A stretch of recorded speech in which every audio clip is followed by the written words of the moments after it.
ವಾಲ್ಮೀಕಿ ಅಭಿವೃದ್ಧಿ ನಿಗಮದಲ್ಲಿ 187 ಕೋಟಿ ಅಕ್ರಮಕ್ಕೆ ಸಂಬಂಧಪಟ್ಟ ಹಾಗೆ ಎಸ್ಐಟಿ ತನಿಖೆ ವೇಳೆ ಸ್ಫೋಟಕ ಸತ್ಯ ಬಹಿರಂಗ ಆಗಿದೆ. ಏಷ್ಯಾನೆಟ್ ಸುವರ್ಣ ನ್ಯೂಸ್ನಲ್ಲಿ ಹಣ ವರ್ಗಾವಣೆಯ ಎಕ್ಸ್ಕ್ಲೂಸಿವ್ ಸುದ್ದಿ. ಹೈದರಾಬಾದ್ನ ಫಸ್ಟ್ ಫೈನಾನ್ಸ್ ಸಹಕಾರ ಬ್ಯಾಂಕ್ಗೆ ಹಣ ವರ್ಗಾವಣೆ ಆಗಿದೆ. ಹೈದರಾಬಾದ್ಗೆ ವರ್ಗಾವಣೆ ಆದಂತಹ ಹಣ ಮತ್ತೆ ಬೆಂಗಳೂರಿಗೆ ಟ್ರಾನ್ಸ್ಫರ್ ಆಗುತ್ತೆ. ಬೆಂಗಳೂರಿನ ಮಾರ್ವಾಡಿಗಳ ಅಕೌಂಟ್ಗೆ ಹಣ ಸಂದಾಯವಾಗುತ್ತೆ. ಚಿನ್ನದ ವ್ಯಾಪಾರಿಗಳ ಅಕೌಂಟ್ಗೆ ಈ ಹಣ ಸಂದಾಯವಾಗುತ್ತೆ. ಏಷ್ಯಾನೆಟ್ ಸುವರ್ಣ ನ್ಯೂಸ್ಗೆ ಎಸ್ಐಟಿ ಉನ್ನತ ಮೂಲಗಳಿಂದ ಸಿಕ್ಕಿರುವಂತಹ ಮಾಹಿತಿ ಇದೆ. ಮಾರ್ವಾಡಿಗೂ ವಾಲ್ಮೀಕಿ ನಿಗಮದ ಹಣಕ್ಕೂ ಏನ್ ಸಂಬಂಧ ಹಾಗಾದ್ರೆ? ಏಷ್ಯಾನೆಟ್ ಸುವರ್ಣ ನ್ಯೂಸ್ನಲ್ಲಿ ಹಣ ವರ್ಗಾವಣೆಯ ಎಕ್ಸ್ಕ್ಲೂಸಿವ್ ಆದಂತಹ ಸುದ್ದಿಯನ್ನ ನೋಡ್ತಾ ಇದ್ದೀವಿ. ಈಗ ಹಣ ವರ್ಗಾವಣೆಯ ಬಗ್ಗೆ ಎಸ್ಐಟಿ ತನಿಖೆ ನಡೆಸ್ತಾ ಇದೆ. ವಿಚಾರಣೆ ಸಂದರ್ಭದಲ್ಲಿ ಹಣ ವಾಪಸ್ ಬಂದಿರೋ ದಾಖಲೆ ಲಭ್ಯ ಆಗಿದೆ. ಯೂನಿಯನ್ ಬ್ಯಾಂಕ್ನಿಂದ ಅಧಿಕಾರಿಗಳು ಮಾಹಿತಿಯನ್ನ ಪಡೆದಿದ್ದಾರೆ. ಫಸ್ಟ್ ಫೈನಾನ್ಸ್ ಬ್ಯಾಂಕ್ ಅಧ್ಯಕ್ಷ ಸತ್ಯನಾರಾಯಣ್ ಹೇಳಿಕೆ ಕೊಟ್ಟಿದ್ದಾರೆ. ಹಣ ಮಾರ್ವಾಡಿಗಳ ಅಕೌಂಟ್ಗೆ ಹೋಗಿರೋದ್ರ ಬಗ್ಗೆ ಹೇಳಿಕೆ ಕೊಟ್ಟಿದ್ದಾರೆ. ಈ ಹಣ ಚುನಾವಣೆಗೆ ಬಳಕೆ ಆಗಿರೋ ಬಗ್ಗೆ ಅನುಮಾನ ಇದೆ. ಹಣ ವರ್ಗಾವಣೆಯ ಬಗ್ಗೆ ಎಸ್ಐಟಿ ತನಿಖೆಯನ್ನ ಕೈಗೊಂಡಿದೆ. ಈ ಬಗ್ಗೆ ಹೆಚ್ಚಿನ ಡೀಟೇಲ್ಸ್ ಅನ್ನ ಕೊಡ್ತಾರೆ ನಮ್ಮ ಪ್ರತಿನಿಧಿ ಕಿರಣ್ ಸಂಪರ್ಕದಲ್ಲಿದ್ದಾರೆ.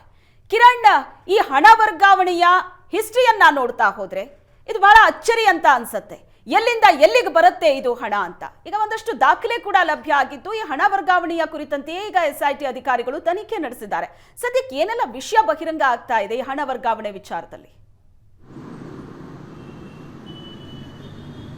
ಖಂಡಿತ ಶ್ವೇತಾ, ರಾಜ್ಯದ ಏನು ವಾಲ್ಮೀಕಿ ನಿಗಮದ ಅಭಿವೃದ್ಧಿ ನಿಗಮಕ್ಕೆ ಫ್ರಾಡ್ ಸಂಬಂಧಿಸಿದಂತೆ ಈಗ ಎಸ್ಐಟಿ ಅಧಿಕಾರಿಗಳು ತನಿಖೆ ನಡೆಸ್ತಾ ಇರ್ತಕ್ಕಂಥದ್ದು. ಹೈಗ್ರೌಂಡ್ ಪೊಲೀಸ್ ಠಾಣೆಯಲ್ಲಿ ದಾಖಲಾದ FIR ಅನ್ನು ಟ್ರಾನ್ಸ್ಫರ್ ಮಾಡುತ್ತೆ, SITಯನ್ನು ರಾಜ್ಯ ಸರ್ಕಾರ ರಚನೆ ಮಾಡುತ್ತೆ. ಈ ಸಂದರ್ಭದಲ್ಲಿ ತನಿಖೆ ನಡೆಸುವ ವೇಳೆ ಈಗಾಗಲೇ 5 ಮಂದಿಯನ್ನು ಅರೆಸ್ಟ್ ಮಾಡಿರ್ತಕ್ಕಂಥದ್ದು. ನಿಕ್ಕಂಟಿ ನಾಗರಾಜು ಮತ್ತು ಇತರ ಆರೋಪಿಗಳನ್ನು ಅರೆಸ್ಟ್ ಮಾಡಿದ ಸಂದರ್ಭದಲ್ಲಿ ಅವರ ಆರೋಪಿಗಳು ಹೇಳಿಕೆಯನ್ನು ಆಧರಿಸಿ ಈಗ ತನಿಖೆಯನ್ನು ಕೈಗೊಳ್ಳಲಾಗ್ತಾ ಇದೆ. ಮುಖ್ಯವಾಗಿ ಏನಂದರೆ ಹೈದರಾಬಾದ್ನ ಫಸ್ಟ್ ಫೈನಾನ್ಸ್ ಸಹಕಾರ ಬ್ಯಾಂಕ್ನ ಅಧ್ಯಕ್ಷ ಆಗಿರ್ತಕ್ಕಂಥ ಸತ್ಯನಾರಾಯಣನ ನಾವು ವಿಚಾರಣೆಯನ್ನು ಮಾಡಿದ ಸಂದರ್ಭದಲ್ಲಿ ಆತ ಹೇಳ್ತಾ ಇರ್ತಕ್ಕಂಥದ್ದು, ನಮ್ಮ ಬ್ಯಾಂಕಿಗೆ 18 ಅಕೌಂಟ್ಗಳಿಗೆ ಹಣ ಬಂದಿತ್ತು. ಆ ಅಕೌಂಟ್ಗಳಿಂದ ಬೆಂಗಳೂರಿನ ಮಾರ್ವಾಡಿಗಳು ಅಂದರೆ ಚಿನ್ನದ ವ್ಯಾಪಾರಿಗಳ ಅಕೌಂಟ್ಗೆ ಹಣ ಸಂದಾಯ ಆಗಿದೆ ಅನ್ನೋ ಮಾತುಗಳನ್ನು ಆತ ಹೇಳಿಕೆಯನ್ನು ಕೊಟ್ಟಿರ್ತಕ್ಕಂಥದ್ದು. ಈ ಹೇಳಿಕೆಯ ಆಧಾರದ ಮೇಲೆ ಚಿನ್ನದ ವ್ಯಾಪಾರಿಗಳಿಗೂ ಮತ್ತು ನಿಗಮದ ಹಣಕ್ಕೂ ಏನು ಸಂಬಂಧ ಅಂತೇಳಿ SIT ಅಧಿಕಾರಿಗಳು ತನಿಖೆ ನಡೆಸ್ತಾ ಇದ್ದಾರೆ.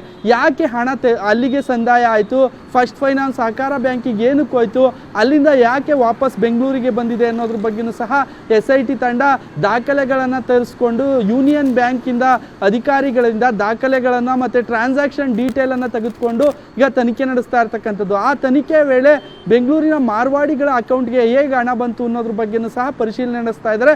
ಮತ್ತೊಂದೆಡೆ ನೆಕ್ಕಂಟಿ ನಾಗರಾಜ್ ಏನಿದ್ದಾನೆ ಈತನೇ ಸಹ ಕಿಂಗ್ ಪಿನ್ ಅಂತ ಹೇಳ್ತಾ ಇರ್ತಕ್ಕಂಥದ್ದು. ಈಗಾಗಲೇ ನಾಗೇಂದ್ರ ಅವರು ಆರೋಪ ಹೊತ್ತು ಈಗ ರಿಸೈನ್ ಮಾಡಿದ್ದಾರೆ. ನೆಕ್ಕಂಟಿ ನಾಗರಾಜ್ ಏನಿದ್ದಾನೆ, ಈ ಸಚಿವ ನಾಗೇಂದ್ರ ಏನಿದ್ರು ಅವರ ಆಪ್ತ ಕೆಲಸ ಮಾಡ್ತಾ ಇದ್ದ ಮತ್ತು PA ಆಗಿದ್ದ ಈತನೇ ಸಹ ಮಿನಿಟ್ ಕೊಡಿಸಿ ಪದ್ಮನಾಭನನ್ನು ಅಧ್ಯಕ್ಷ ಸ್ಥಾನಕ್ಕೆ ಕೂರಿಸ್ತಾನೆ. ನಂತರ ಅಲ್ಲಿ ಪದ್ಮನಾಭ ಎಲ್ಲ ಹಗರಣಗಳನ್ನು ನಡೆಸ್ತಾನೆ. ಮತ್ತು ಈ ರೀತಿ ಚೈನ್ ಲಿಂಕಲ್ಲಿ ಇವರೆಲ್ಲ ಸಹ ಕೆಲಸ ಮಾಡಿರ್ತಕ್ಕಂಥದ್ದು. ಇಲ್ಲಿ ಕಿಂಗ್ ಪಿನ್ ಅಂದರೆ ನಾಗರಾಜೇ ಸಹ ನಾಗೇಂದ್ರ ಅವರ ಸೂಚನೆ ಮೇರೆಗೆ ಸಹ PA ನಾಗರಾಜು ಎಲ್ಲ ಟ್ರಾನ್ಸಾಕ್ಷನ್ನ ನಡೆಸಿರ್ತಕ್ಕಂಥದ್ದು, ಅಲ್ಲಿ ಹೋಗಿ ಇರ್ತಕ್ಕಂಥದ್ದು ಮತ್ತು ಪದ್ಮನಾಭನ ಮಿನಿಟ್ ಹಾಕಿಸಿ ನಾಗೇಂದ್ರ ಕಡೆಯಿಂದ ನಿಗಮದ ಅಧ್ಯಕ್ಷ ಸ್ಥಾನದಲ್ಲಿ ಕೂರಿಸೋದು ಸೇರಿದಂತೆ ಸಾಕಷ್ಟು ಕೆಲಸಗಳನ್ನು ಮತ್ತು ಹಣ ಟ್ರಾನ್ಸಾಕ್ಷನ್ ಮಾಡಿರ್ತಕ್ಕಂಥದ್ದು.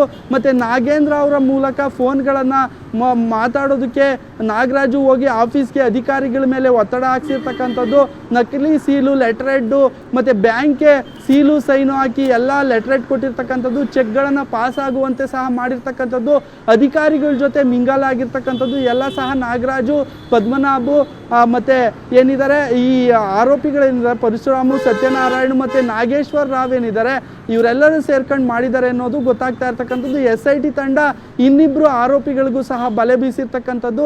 ಹೀಗಾಗಿ ಇದು ಹಣ ಏನಾದರೂ ಚುನಾವಣೆಗೆ ಆಯ್ತಾ ಅಥವಾ ಯಾಕೆ ಇಲ್ಲಿ ಮಾರ್ವಾಡಿಗಳ ಅಕೌಂಟಿಗೆ ಬಂದಿದೆ ಅನ್ನೋದ್ರ ಬಗ್ಗೆನೂ ಸಹ ತನಿಖೆ ನಡೆಸ್ತಾ ಇದ್ದಾರೆ.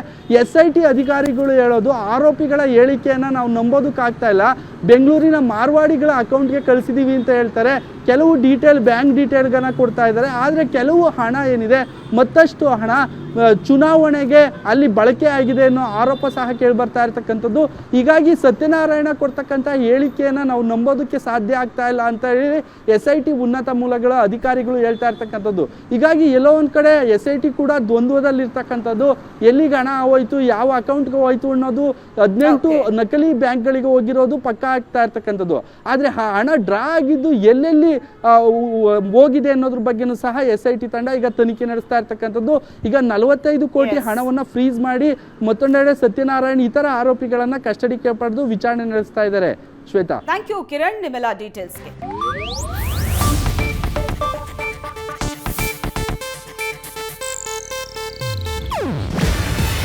ಇದು ಏಷ್ಯಾನೆಟ್ ನ್ಯೂಸ್ ನೆಟ್ವರ್ಕ್ ಪ್ರಸ್ತುತಿ. ನೀವು ನೋಡ್ತಿದ್ದೀರಾ ಏಷ್ಯಾನೆಟ್ ಸುವರ್ಣ ನ್ಯೂಸ್.